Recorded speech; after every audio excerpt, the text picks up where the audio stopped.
Welcome to another K-Whisper blasian love story. Relax, grab some popcorn, and enjoy this heartwarming journey. The smell of bleach clung to Amaka's hands no matter how often she scrubbed them with soap. She stared down at her palms as the water in the sink swirled, carrying away the suds. It didn't matter.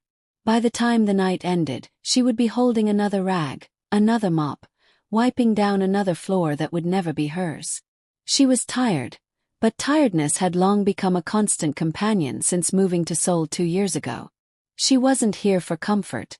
She was here for survival. Each paycheck she earned, she sent a good portion back home to Nigeria, enough to pay for her younger brother's school fees and to keep food on the table for her widowed mother. The city was beautiful, yes, but it wasn't always kind. The language was hard to learn. The people often looked past her as if she didn't exist. And the jobs she could find were all the kind others refused to do.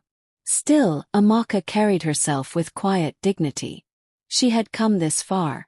She would not give up now. That morning, she stood outside an iron gate that loomed higher than her head. The address on the slip of paper in her hand matched the golden numbers fixed to the gate. This was it, the Kong residence. Her supervisor had told her the family was wealthy, one of the richest in the district. Billionaire. Conglomerate. She had heard the words, but they meant little to her. Wealth was a distant world. All she knew was that she had been assigned here as a live-in cleaner. It was steady work, and that was enough. A guard buzzed her in, and Amaka found herself walking up a path lined with cherry blossoms just beginning to bloom. The mansion rose before her like something from a movie. Tall, glass windows that reflected the morning light, and stone walls that seemed both beautiful and intimidating. Inside, the house smelled of polish and fresh flowers. A head maid gave her a quick tour. The vast living room, the spotless kitchen, the long hallways lined with art. Do your work quietly. The master dislikes noise, the woman instructed sharply. And above all, stay out of trouble. Amaka nodded obediently. She was good at following rules. But as she unpacked her cleaning supplies, she felt eyes on her. Turning, she saw a little girl at the end of the hallway, peeking around a doorway. The child couldn't have been more than 5 or 6. Her hair was tied neatly with ribbons, her dress crisp and expensive. Amaka smiled instinctively. "Hello there." The girl blinked, as though startled to be spoken to. Then slowly, she stepped out from behind the wall. Her eyes were wide, cautious but curious. "Are you new?" the girl asked softly, her Korean laced with the tentative tone of a child unused to speaking to strangers. "Yes," Amaka replied gently, switching to the little Korean she knew. Her accent was heavy, but her warmth carried through. "My name is Amaka. What's your name?" The girl hesitated before answering. "Kong Hannah." Such a pretty name, Amaka thought. "Nice to meet you, Hannah," she said, her smile widening. The girl studied her for another moment, then gave the faintest of smiles before darting back into the room she had come from. Amaka chuckled quietly to herself and returned to her work. She didn't know it yet, but that small exchange would be the first of many, and the beginning of a bond that would change everything. That evening, she finally caught sight of Hannah's father. Hune walked into the foyer with a kind of commanding presence that made the air feel heavier. Tall, broad-shouldered, dressed in a tailored suit, he carried himself with effortless authority. His face was striking but unreadable, the expression of a man who had forgotten how to smile. "Appa!" Hannah's little voice rang out as she ran to greet him. Ji-hoon's stern expression softened only slightly as he bent down to pat his daughter's head. "Did you behave today?" "Yes," she said, nodding quickly. Her gaze flicked to Amaka, who stood quietly in the corner with her mop. Ji-hoon followed his daughter's eyes and noticed her for the first time. His gaze was sharp, assessing, the kind that made Amaka straighten unconsciously. She lowered her head politely. "The new cleaner," the head maid explained quickly. Ji-hoon gave a curt nod, his attention already shifting back to Hannah. With one arm, he scooped his daughter up and carried her inside. Amaka exhaled slowly, only then realizing she had been holding her breath. She had met many employers before, some kind, some indifferent, some harsh. She wasn't sure yet which kind Kong Ji-hoon would be. But as she returned to her work, the sound of Hannah's laughter echoing faintly down the hall, Amaka felt something stir in her chest. This house might be cold, but maybe, just maybe, it wouldn't always feel that way. The Kong residence was silent in a way that didn't feel peaceful. It was the kind of silence that pressed on the ears, thick and heavy, like a reminder that the house was far too big for the people who lived in it. Amaka had worked in many homes before. Small apartments filled with noise, laughter, even arguments. But this mansion, for all its polished beauty, felt lonely. The walls gleamed, the chandeliers sparkled, and every corner smelled of expensive fragrances. Yet, beneath it all, there was an emptiness she couldn't ignore. Her days began early.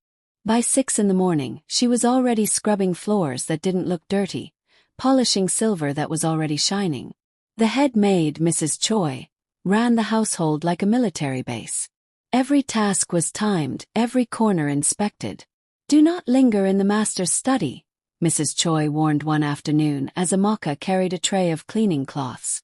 "And do not attempt to speak to him unless spoken to. He values order and discipline above all." Amaka nodded obediently. She had no intention of crossing any lines. Work was work. But even as she cleaned, she couldn't help noticing things about Kong Ji-hoon. Every morning, he left the house at precisely 7:30. His shoes clicking against the marble floors, his phone already pressed to his ear. Every evening, he returned close to 9, his tie loosened, his expression carved in stone. He was efficient, controlled, the kind of man whose presence demanded respect without words. Yet, there was always a shadow in his eyes, a heaviness that no wealth could erase. And then there was Hannah. The little girl was often left in the care of tutors and nannies, but she drifted toward Amaka whenever she could. Sometimes, she would sit quietly at the edge of the room while Amaka dusted the shelves. Other times, she would follow her from hallway to hallway, small footsteps echoing in the vast emptiness. "Don't you have toys to play with?" Amaka asked gently one afternoon, glancing down at Hannah who was clutching a picture book. "I do," Hannah said softly, "but it's more fun here." Amaka's chest ached at the innocence of the reply. The girl wasn't looking for toys. She was looking for company. Little by little, Hannah began to open up. She would ask Amaka questions in her tiny voice, where she was from, why her skin was darker than the others, if she missed her family. Amaka answered honestly, weaving her words carefully in broken Korean and simple English. "I am from Nigeria," she explained one evening as they sat in the kitchen, Amaka peeling apples while Hannah swung her legs from the counter stool. "It is far away. Hot sun, many people, loud streets. My family is still there." Hannah's eyes widened. "Do you miss them?" "Every day," Amaka admitted, her voice soft. "But I work hard so they can live well." The child went quiet for a moment, nibbling on a slice of apple Amaka had handed her. Then, almost shyly, she whispered, "I miss my mama too." Amaka's hands froze. She didn't ask, but she knew. The emptiness in this house wasn't just silence, it was absence.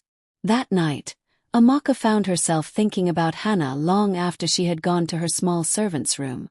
She thought of the little girl's lonely eyes, the way she followed her around, the unspoken need in her voice when she said the word mama. It was no wonder then, that when Ji-hoon came home late one evening, Amaka noticed the way Hannah brightened at the sound of the front door opening. "Appa!" Hannah ran across the room, her little arms reaching for him. Ji-hoon bent down, scooping her up in his arms. "Were you good today?" "Yes," Hannah answered, but her smile was quick to fade when Ji-hoon set her down and immediately reached for his briefcase. He was tired, and his mind was already on the next business call. From where she stood in the corner, Amaka saw the flicker of disappointment in Hannah's face. Later that night, as she was wiping the banister, Amaka overheard two maids whispering. "The master has never remarried," one said in a hushed voice. "He still carries the weight of his wife's death." "It's been years," the other replied.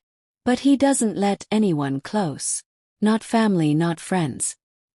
He only has the company and the child. Amaka lowered her gaze, her heart stirring. She didn't know why it mattered to her, but something about this family, about the little girl who clung to her presence, about the man who locked his heart behind walls of steel, pulled at her. Perhaps it was fate. Or perhaps it was something far simpler. Two worlds, two lives, that were about to collide in ways none of them expected.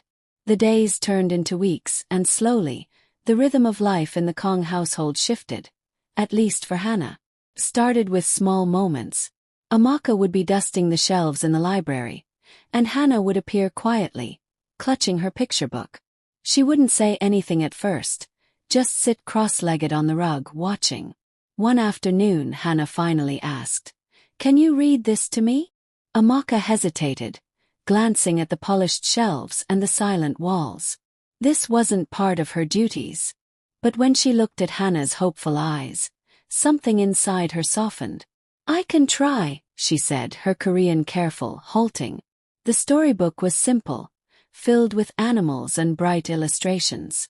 Amaka stumbled over some of the words, her accent heavy, but Hannah giggled and corrected her gently. By the time they finished, the little girl was leaning comfortably against her arm, the kind of closeness that needed no permission. From then on, the bond only deepened. In the kitchen, Amaka began sneaking Hannah little treats. A slice of apple, a spoonful of honey stirred into warm milk. Hannah's laughter returned, a sound so pure that even the other maids found themselves pausing to listen. "Miss Hannah seems happier these days," one whispered to another as Amaka passed by. "She follows that cleaner everywhere," the other replied with a hint of disapproval. But Amaka didn't mind. She wasn't trying to replace anyone. She was simply giving what came naturally: kindness, warmth, and attention. One chilly morning, as Amaka was folding linens in the laundry room, Hannah padded in barefoot, her hair messy from sleep. "Miss Amaka," she whispered, tugging on her sleeve. "Can you braid my hair?" Amaka blinked. "Me? Yes. The nanny always pulls too hard." Amaka chuckled softly. She had braided her younger sister's hair countless times back in Nigeria. Kneeling down, she picked up the small comb Hannah had brought. With gentle fingers, she worked through the child's soft strands, humming an old African lullaby under her breath. Hannah's eyes fluttered shut, her face relaxed. When Amaka tied the final ribbon, Hannah whispered, "Thank you. It doesn't hurt when you do it." In that simple moment, Amaka felt something stir deep inside her. It wasn't just sympathy anymore. It was affection, a bond forming where she least expected it. That evening, Hune noticed. He walked into the living room to find Hannah curled against Amaka on the sofa, fast asleep, her little hands clutching Amaka's sleeve. A storybook lay open on her lap. For a moment, Hune stood silently at the doorway, his expression unreadable. Amaka froze, her heart pounding. She was just a cleaner. Was she overstepping? She fell asleep while I was reading," Amaka explained nervously, her accent more noticeable in her rush. Jihoon's gaze lingered on his daughter's peaceful face. For the first time in years, Hannah looked content, almost whole. Without a word, he stepped forward and gently lifted Hannah into his arms. She stirred, murmuring softly, but didn't wake. Jihoon glanced once more at Amaka before walking away, his footsteps fading down the hall. Amaka exhaled shakily. She didn't know what he thought of her closeness to Hannah. But in her heart she knew one thing: she couldn't pull away now. Not when the little girl looked at her with such trust. What Amaka didn't realize was that Hannah had already begun to see her as something more than just another maid. And soon that truth would come out in the most unexpected way. The rain fell hard against the glass that afternoon, turning the sky gray and the gardens outside into a blur. Amaka was in the living room, carefully dusting the shelves, while Hannah played nearby with a set of wooden blocks. The child hummed softly as she built a small tower, her brows furrowed in concentration. Amaka smiled to herself.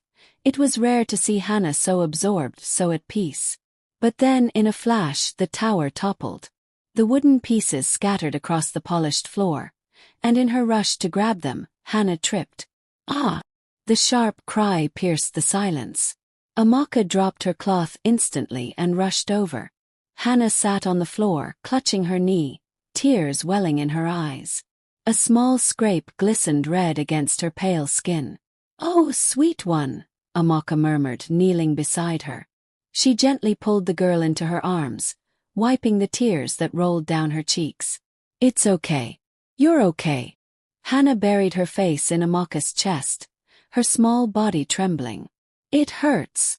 Amaka rocked her gently, the way she used to comfort her younger siblings back home. "Shoo, I know. We'll be fine. You are strong, Hannah." She pressed a soft kiss to the crown of the child's head without thinking. At that moment, footsteps echoed down the hallway. Hune had just returned home. He stopped at the threshold, his eyes narrowing as he took in the scene. His daughter cradled in the cleaner's arms, sobbing into her chest. "Hannah!" His voice was calm but sharp. "What happened?" The little girl lifted her tear-stained face toward him, her lips trembling.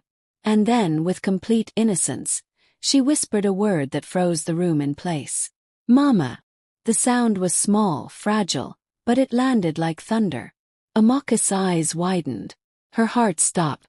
She glanced at Hune, panic rising in her chest. Hune's expression hardened, though something flickered in his gaze. Shock, confusion, maybe even something deeper. "What did you just say, Hannah?" Hannah sniffled, pointing at her scraped knee. "Mama made it better." Silence hung heavy between them. Amaka stammered, her voice low, trembling. "Mr. Kong, I didn't she." But Hannah clung tighter, pressing her face back into Amaka's chest as if to prove her words true. "I want Mama." Hune inhaled sharply, his jaw tightening. He stepped forward, his voice even. "Hannah, she is not your mother." The child shook her head fiercely, tears spilling again. "She feels like Mama." The words cut through the air, raw and unfiltered, the truth of a child's heart laid bare. Amaka felt her own throat tighten, emotion burning behind her eyes. She hadn't asked for this, hadn't tried to take a place that wasn't hers. Yet here was this little girl, broken and longing, giving her a title she hadn't expected but could not ignore. Hune extended his arms. "Come, Hannah." But Hannah didn't move. Instead, she clutched Amaka tighter, as if afraid to let go. The room pulsed with tension. Amaka's heart pounded, her arms tightening protectively even though her mind screamed to let go. She was a cleaner. He was her employer. This was not her place. And yet, in that moment, the bond between her and Hannah felt unshakable, undeniable. Finally, Hune spoke, his tone quieter now, more troubled than angry. "Miss Amaka." "Put her down." Amaka hesitated, then gently pried Hannah's arms from around her neck. The child whimpered, but Amaka whispered softly, "It's okay, sweet one. Your appa is here." She brushed the tears from Hannah's cheeks before placing her carefully in Hune's arms. Hannah clung to him reluctantly, her eyes still fixed on Amaka. Hune held his daughter close, but his gaze remained locked on Amaka.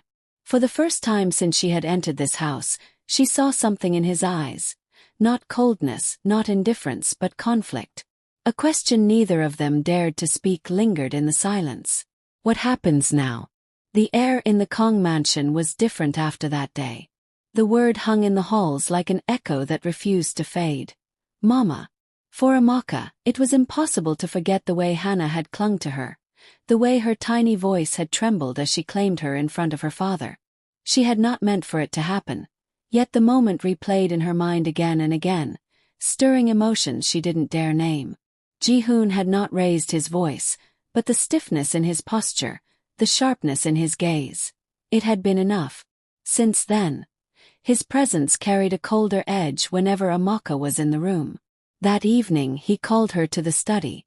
The air was heavy with the scent of leather and books, and Hune sat behind his desk like a man carved from stone. "Miss Amaka," he began, his tone measured. "You have been good to Hannah. Can see that. But, His voice trailed for a moment, as though weighing his words carefully.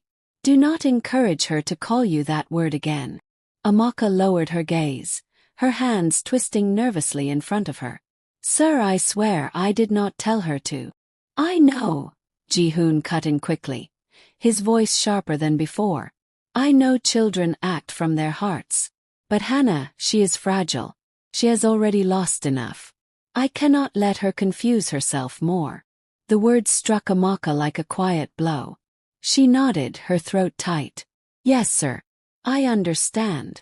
But when she left the study, her chest ached. Because she did understand Hannah, and she knew the child wasn't confused. Hannah had spoken from need, from longing. And Amaka, despite herself, had felt it too. Over the next few days, Hune kept a closer distance. If he entered the room and found Hannah near Amaka, he would gently but firmly call her away. At dinner, he instructed the nannies to handle Hannah's meals instead of letting her sit in the kitchen with Amaka. Hannah noticed. Why can't I stay with Miss Amaka? She asked one evening, her little brows knitting together. Because you don't need to, Hune replied, his tone firm. She is here to clean, not to be your mama. The word made Hannah's lips quiver. She glanced across the table to where Amaka stood silently in the corner, her eyes lowered to hide the sting in them. Later that night, Hannah slipped quietly into the laundry room where Amaka was folding sheets. Do you not like me anymore? Hannah whispered. Amaka's heart twisted. She dropped to her knees so her eyes met the child's. Sweet one, of course I like you. I like you very, very much. Then why won't Appa let me stay with you? Amaka hesitated, searching for the right words. She brushed a strand of hair from Hannah's face, her voice soft. Your Appa. He just wants what's best for you. He's trying to protect your heart. But my heart feels better when I'm with you, Hannah said simply. The innocence of the words nearly undid Amaka. She hugged the girl tightly, hiding the tears burning in her eyes. I am here, Hannah. No matter what. I won't leave you. Hune saw the bond growing still, despite his efforts. And though he told himself it was dangerous, though he reminded himself Amaka was only an employee, a cleaner, he couldn't deny what he saw. Hannah laughed more now. She smiled more. She slept peacefully at night instead of waking from nightmares. And all of this, all of it, had begun the moment Amaka stepped into their home. The thought unsettled him, because part of him feared it. But another part of him, one he tried desperately to silence, felt a strange sense of relief. It was late, close to midnight, when Amaka carried the last basket of laundry to the servants' quarters. The house was quiet, the staff asleep, but a faint light glowed from the study at the end of the hall. She hesitated. It wasn't her business. Yet something pulled her toward it. Through the half-open door, she saw Hune at his desk. His tie loosened, his hair slightly tousled. Papers were scattered before him, but his eyes weren't on them. Instead, he was staring at a small picture frame on the corner of the desk. Even from a distance, Amaka recognized the woman in the photo. Hannah's mother. Hune's expression was unreadable, but his hand hovered over the picture as though touching it might break him. His shoulders sagged for just a moment, the mask of strength slipping to reveal a man carrying far more than he let on. Amaka quietly stepped back, not wanting to intrude. But the image stayed with her long after she lay down to sleep. The following morning, Hannah had a fever. The nanny fussed nervously, unsure what to do. But Amaka didn't hesitate. She sat by the child's bed, pressing a cool cloth to her forehead, humming softly. Hannah clung to her hand even in half-sleep, her breathing uneven. When Hune arrived home that evening and found Amaka at his daughter's bedside, his first instinct was to bristle. Where are the staff? The doctor? They've come, Amaka said gently, not looking up. The fever is mild. She only needs rest and care. As if to prove her point, Hannah stirred, whispering weakly, Mama, before drifting back to sleep. Hune's chest tightened. He opened his mouth to speak, to remind Hannah of the truth, but the words wouldn't come. Instead, his gaze fell on Amaka's hand, steady and warm against his daughter's small one. There was a calmness about her, a quiet strength that reached into the chaos he lived with daily. For the first time, he found himself wondering what it would be like if this woman, this stranger who had stepped into their lives, wasn't just a cleaner in his house. In the days that followed, Hune began to notice things he had ignored before. He noticed the way Amaka's laughter, rare but genuine, filled a room more warmly than any expensive chandelier.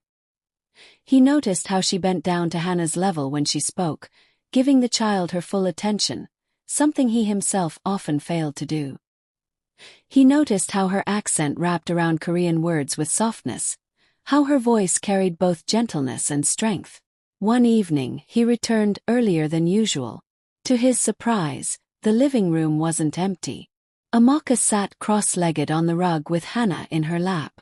The little girl giggled as Amaka taught her a simple clapping game, singing an African lullaby under her breath. The rhythm was unfamiliar, the words foreign, yet Hune found himself leaning against the doorway, listening. Hannah's laughter was bright, her small hands clapping out of sync, but Amaka only laughed with her, patient and tender. For a brief, fragile moment, the coldness of the house seemed to melt away. Amaka looked up and saw him. Her smile faltered, and she quickly helped Hannah settle beside her. "Mr. Kong," she said respectfully, her tone careful. But Hune didn't scold her, didn't send Hannah away. He only gave a faint nod before walking past them. Yet inside, his chest felt strange, tight, unsettled. That night, he lay awake longer than usual. Hannah's laughter still echoed in his ears, along with the soft cadence of Amaka's voice. He told himself it was dangerous. She was an employee. Their worlds were too far apart. And yet, despite every reason to ignore it, his heart had begun to unfold. The first whispers started among the staff. "She spends too much time with Miss Hannah," one of the maids murmured as Amaka walked past the kitchen. "It's improper," another added quickly. "She should know her place." Amaka pretended not to hear, keeping her head down. But their words lingered. She had never wanted to overstep, yet Hannah clung to her as though she were the only safe place left in the world. Pulling away would break the child's heart. And truthfully, it would break Amaka's too. The gossip didn't stay within the walls of the mansion. At a corporate dinner one evening, Hune's associates mentioned it with polite but pointed smiles.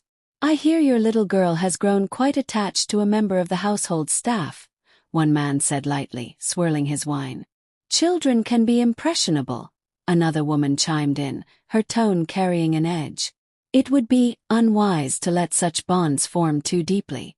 People might misunderstand." Hune's jaw tightened. He said nothing, but the weight of their stares burned into him. The image of Amaka soothing Hannah, of Hannah calling her Mama, pressed at the back of his mind. That night, back at the mansion, he found himself pacing the study. He told himself it was only gossip, but in his world, whispers could turn into daggers. Amaka noticed the change in him. He grew quieter, sharper. One afternoon, as she finished polishing the piano, he entered the room. "Miss Amaka," he said firmly, his voice low but heavy, "perhaps it's better if you keep some distance from Hannah." Her heart dropped. "Distance?" "Yes. You have duties here, and they do not include becoming too involved." Amaka lowered her gaze, fighting the sting behind her eyes. "I understand, sir." But later, when Hannah came running with her picture book, eager for another story, Amaka hesitated. Hune's words echoed in her mind. She almost turned the child away. Almost. But then Hannah's small hand slid into hers, warm and trusting, and Amaka knew she couldn't. "All right, sweet one," she whispered, her voice trembling. "Just one story." The whispers grew louder. A cousin of Hune's came to visit one weekend and eyed Amaka with open disdain. "You allow this woman so close to Hannah," she said sharply in the hallway when Hune walked her out. "What will people say? A foreigner? A cleaner? Do you think this reflects well on your family?" Hune didn't answer. his silence tight and dangerous. But Amaka heard every word. That night, lying awake in her small room, she thought about her place in the world. About her family back in Nigeria who depended on her. About Hannah's arms clinging around her neck. Her heart pulled in two directions, between duty and love, between leaving and staying. One evening, Hannah sat beside her on the rug, coloring a picture with crayons. "Miss Amaka." "Yes, Hannah. Will you always be here?" Amaka froze. She swallowed the lump rising in her throat and forced a smile. "I'll be here as long as I can, sweet one." Hannah frowned. "That sounds like... maybe not always." The innocence in her voice broke something inside Amaka. She reached out, brushing the child's cheek tenderly. "Even if I'm far away, Hannah, I will always be with you here." She tapped lightly over the girl's heart. Hannah smiled, satisfied, but Amaka's own heart ached. Because she wasn't sure how much longer she could stay. The whispers didn't just linger. They grew louder, pressing in on every corner of Amaka's life.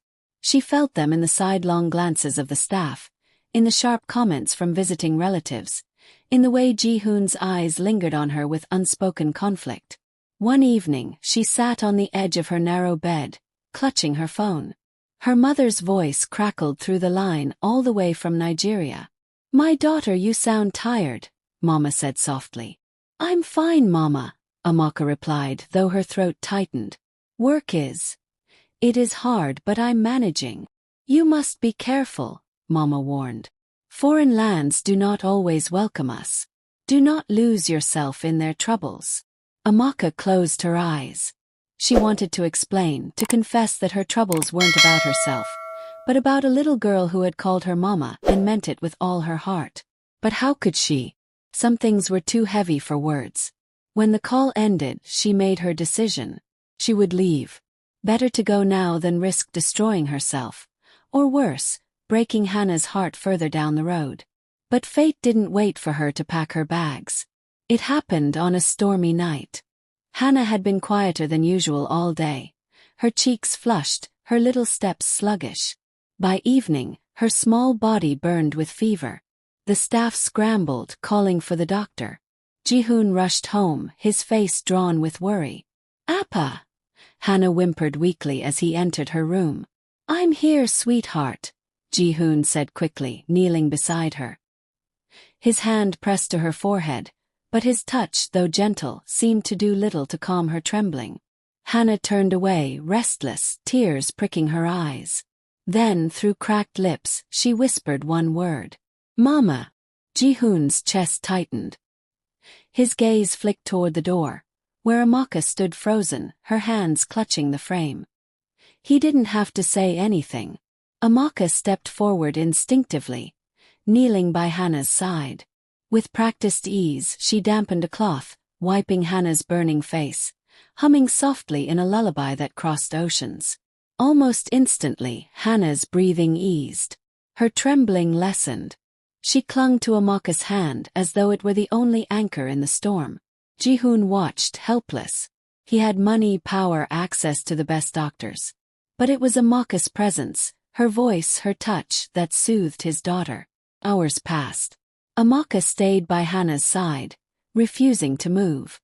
She stroked her hair, whispered comfort, cooled her fever until the child finally drifted into a deep, steady sleep. When the doctor arrived at last, he confirmed what Amaka had already seen. It was only a viral fever, nothing life-threatening. Rest and care were enough. But Ji-hoon remained at the doorway, silent. His eyes never left Amaka. Later, when Hannah was finally asleep, Amaka stood slowly, exhaustion written on her face. She turned to leave the room, but Ji-hoon's voice stopped her. "Miss Amaka." She froze. "Yes, sir." His gaze was unreadable, his tone quiet but heavy. "Why is it that only you can reach her?" Amaka's chest tightened. She shook her head faintly. "It is not me, sir. It is love. Hannah needs love and I just gave it." Ji-hoon studied her, his jaw tense, his eyes conflicted. For the first time, the walls around him seemed to crack. He looked less like a billionaire and more like a father who had no idea how to heal his daughter's broken heart. "She called you Mama again," he said at last, his voice raw. Amaka lowered her gaze. "I never asked her to." "I know." Silence stretched between them, filled with everything neither dared to say. Finally Amaka whispered, "Maybe it is better if I leave." Ji-hoon's head snapped up, his eyes narrowing. "Leave?" "Yes," Amaka said, her voice trembling. "Your world, it is not mine. People talk. They judge." And Hannah. Her words broke, her chest aching. "If I stay, I will only make it harder for her." For a long moment, Ji-hoon didn't move. Then in a low voice he said, "If you leave, you will break her heart." Amaka swallowed hard, blinking back tears. "And if I stay, I may break yours." Their eyes locked, his full of turmoil, hers full of pain. And in that fragile silence, the truth neither wanted to face became clear. This wasn't just about Hannah anymore. The house was quiet after Hannah's fever broke, but not the peaceful kind of quiet. It was the silence that follows a storm, where every heart waits for what comes next. Amaka went about her duties with practiced calm, but her decision was already made. She couldn't stay. The whispers, the stares, the weight of being too close. It was all too heavy. More than that, she feared what her presence might mean for Ji-hoon. He had a reputation, a company, a family name. A man like him did not belong with a woman like her. That evening, she folded her uniform neatly into a small bag. Her hands shook as she packed, each item a reminder of the home she had built without meaning to. She paused when she reached Hannah's little hair ribbons, tucked neatly on her dresser after she had braided them last. Her chest tightened painfully. A soft knock startled her. She turned, and found Ji-hoon standing in the doorway. "You're leaving," he said quietly. Not a question but a statement. Amaka lowered her gaze. "It is for the best." "For who?" His voice was sharp, though low enough not to wake Hannah. "For you. For me. For Hannah." Amaka's throat tightened. "She will forget me in time." "No," Ji-hoon said firmly, stepping closer. "She won't. She has already lost one mother. If you leave, you will take away the only warmth she's found since then." Amaka's eyes burned, but she forced herself to stay strong. "And what about you, sir? What about your family, your business? People already talk. You can't afford this." Ji-hoon's jaw clenched. "For years, I've done everything for appearances. For business. For family expectations. And what did it give me?" His voice wavered raw. "An empty house. A daughter who cries at night. A heart that hasn't known peace since my wife died." Amaka froze, stunned by the break in his carefully built armor. Ji-hoon's gaze softened, though his voice trembled. "But since you came." Hannah laughs again. "She sleeps without nightmares. And me." He inhaled shakily. "I find myself breathing again." Her lips parted, but no words came. He stepped closer still, his eyes locking onto hers. "Don't you see, Amaka? It was never just about Hannah. You. I've fallen in love with you." The confession hung between them, raw and trembling. Amaka's heart pounded, disbelief and longing crashing together. "Sir," she whispered, her voice breaking. "This cannot be." "It already is," he cut in softly. "And I don't care what the world says. Care about Hannah. Care about you. That's enough." Tears spilled down Amaka's cheeks. All her fears, all her walls seemed to crumble. She shook her head weakly. "I'm afraid, Ji-hoon. Afraid I can't be what you need." He reached out, gently brushing a tear from her face. "You are exactly what we need." At that moment, a small voice interrupted. "Mama." They both turned. Hannah stood in the hallway, rubbing her sleepy eyes, her voice fragile. "Mama, don't go." Amaka's heart shattered. She dropped to her knees, opening her arms. Hannah rushed into them, clinging desperately. "Please don't leave me," the child sobbed. Amaka held her tight, rocking her as tears streamed freely. "I'm here, sweet one. I'm here." When she looked up, Hune was watching, his eyes glistening. For once, there was no conflict, no hesitation. Only certainty. In that moment, Amaka realized this was no longer just a house, no longer just a job. It was a family. Fragile, imperfect, but real. She wasn't replacing anyone. She was becoming someone new. Someone Hannah needed, someone Hune had chosen. And so, with Hannah clinging to her and Hune's steady gaze meeting hers, Amaka whispered the words that sealed everything. "I won't leave." 2 years later, the Kong mansion no longer felt like a palace of silence. The halls, once echoing with emptiness, now carried the sound of laughter, the patter of little feet, the warm hum of a household alive again. Amaka stood in the garden, watching Hannah chase butterflies across the lawn. Her braids bounced as she ran, her cheeks glowing with health and happiness. The once fragile little girl was now bold and bright, her laughter as free as the wind. "Careful, Hannah," Amaka called gently. "I'm fine, Mama," Hannah shouted back, grinning as she ran. The word no longer felt heavy with fear or secrecy. It was spoken openly now, with pride. Hune stepped out onto the terrace, his sleeves rolled up, his expression softer than Amaka had ever thought possible in the early days. He walked over, slipping an arm around her shoulders. "She's growing so fast," he murmured. Amaka leaned into him, smiling. "She is. And she's happy." Hune kissed the top of her head lightly. "Because of you." "Because of us," Amaka corrected gently, resting her hand over his. They stood in silence for a moment, watching their daughter, the word "our" finally feeling right, running across the grass. Life wasn't perfect. The world still whispered sometimes, still judged. But here, in this home they had built together, love was louder than the whispers, stronger than the doubts. Amaka thought back to the first day she entered this house as a stranger, just a cleaner. She could never have imagined that one day she would be standing here, not as a worker, not as an outsider, but as a mother, a partner, and a piece of the family's heart. Hannah turned suddenly, running back toward them with open arms. "Mama! Appa!" she cried joyfully, flinging herself into their embrace. Amaka and Hune caught her together, their laughter mingling as Hannah squeezed them both. And in that moment Amaka knew, despite everything, despite the road that had brought them here, this was exactly where she was meant to be. She was home. Thanks for watching this K-Whisper story. Don't forget to like, share, and subscribe for more blasian love tales that touch the heart. See you in the next one.